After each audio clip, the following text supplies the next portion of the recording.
Today's event was Jeans Day 2011. It was formed with a partnership between the Fairfax Chamber and the Fairfax Falls Church Partnership to Prevent and End Homelessness. And this partnership was formed to implement an event called Jeans Day. This is a really, this is a fun event, but with a serious purpose. And the purpose is to prevent and end homelessness as we know it in Fairfax County.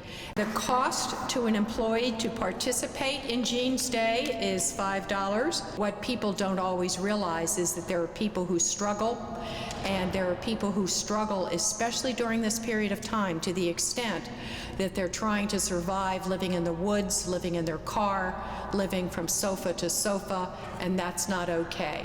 I just feel very lucky that I have a home and I have a good job, but I never lose sight of the fact that there are other people out there that are not so lucky.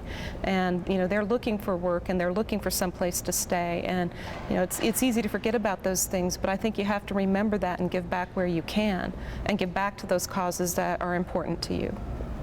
It was a fun approach for businesses to get involved. We had more than 100 organizations and thousands of employees that were participating in this first Jeans Day. And it was really a communications message out about the homelessness issue in Fairfax County that some folks are hearing for the first time.